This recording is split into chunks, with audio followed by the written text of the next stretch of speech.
Welcome to our Ayurveda talk tonight. We're actually going to get started talking a little bit about the throat and the throat chakra.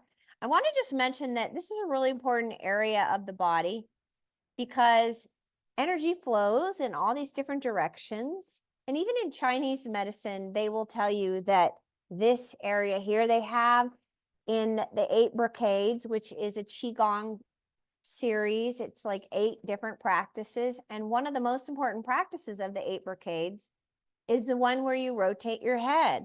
It is most simple of all of the 8 brocade practices. You're literally just rotating your head from side to side. But what that does is it helps to loosen up tension around the neck and the shoulders, which is really important because we want energy to flow through the neck up to the head so that it gets into the frontal lobe of the brain, which is where it is said that our inner wisdom is, where the ancient gods are. It is where we access vision. It is where we are able to open our mind up to unlimited possibilities of the divine, of the universe. Whatever words you want to use, you just put the word in that's right for you. Some people like God.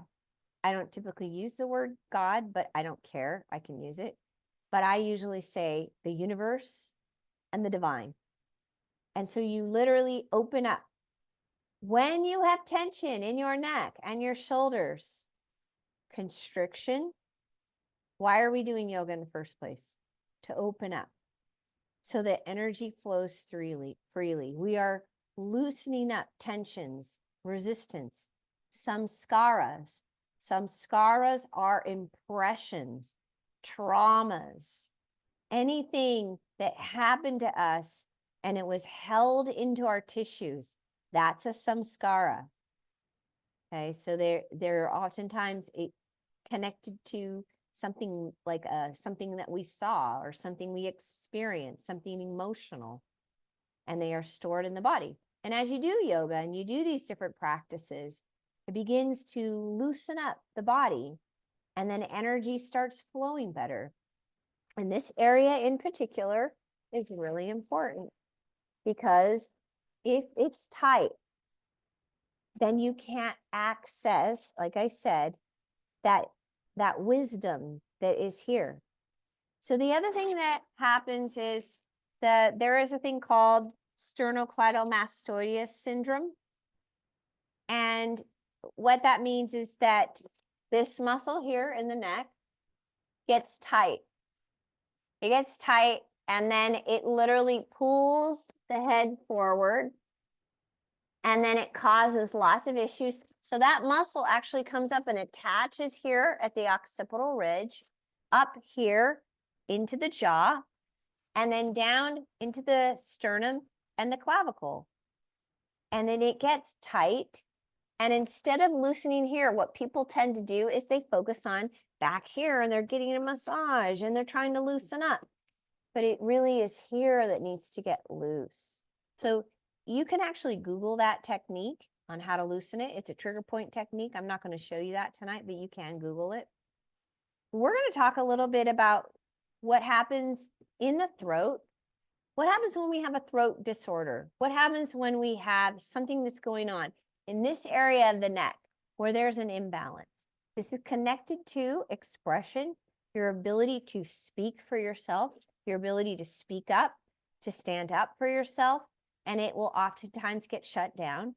If you have thyroid issues, a lot of people think, oh, it's just normal. As we get older, you're going to have thyroid issues. Well, that's not necessarily true. Thyroid is connected to the metabolism.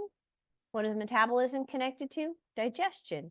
So if you have an imbalance in digestion and it doesn't get resolved, it will then carry over into affecting your metabolism, your immune system as well.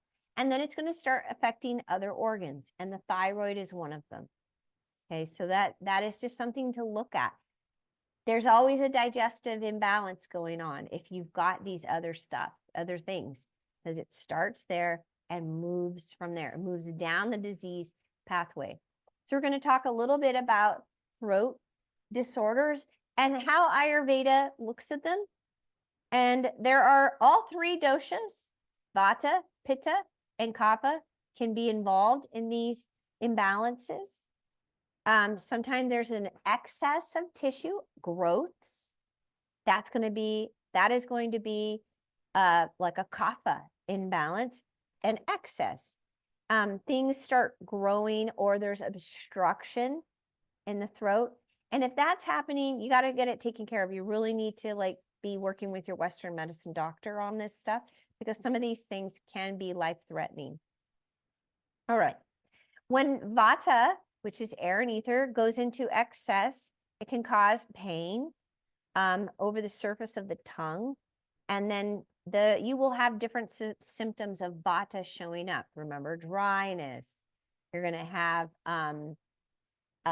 it's going to start shrinking. So Vata is depleting. It's going to deplete, right? So pay attention to that. Pitta excess will come up and appear very quickly. Pitta's fast. And it'll show up as either an ulcer or pus. Okay, so if there's pus, infection, that's usually a fire element symptom.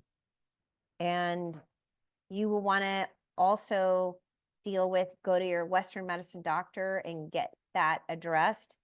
And it also will show up and with a high fever oftentimes, and sometimes an abscess, which usually shows up in the mouth. Okay, if you have excess kapha, it will cause large, hard, immovable sprouts, totally block the throat. It can, that is not good.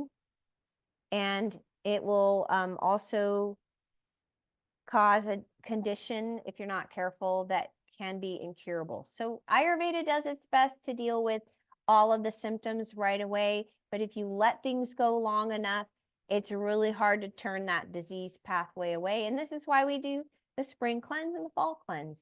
You want to turn the disease pathway away before something becomes more serious and drives down deeper into the tissues. Okay, so things that can show up for the throat are small tumors, and that's usually a surgical thing that would have to take place. You can also use detoxifying herbs after or as prevention to prevent further growth, that is. And if you have like swollen adenoids, we typically in the West, both my boys had their adenoids and their tonsils removed. And that is a kapha excess, and it causes swelling in the back of the tongue, and pus or ulcer can develop. You can do herbal therapy, but it's not always that useful. So you will probably have to have surgery, like my boys did, to prevent further growths. Tumors are excess kapha. This condition also cannot be healed with herbs. You will need to work with your Western medicine doctor. And then you can use detoxifying herbs afterwards and as prevention for that as well. And sarcoma, also caused by an excess of kapha, which is really interesting because we are in the kapha stage of our life at the first part of our life. And that is typically when people have these imbalances in the tonsils and the adenoids. It's during the kapha stage. So that is like both my boys. It was when they were young, toddlers. That is when they had their adenoids and tonsils taken out. It's a kapha excess. All right. It can cause difficulty in breathing, difficulty in swallowing. It can, like I said, be a really serious condition. My older son ended up having to go in for emergency surgery for his tonsils and adenoids because they were so swollen. They were what they call kissing tonsils. They were touching. And they were worried that if they didn't do surgery immediately, he would go into not being able to breathe and cardiac arrest as a 3-year-old.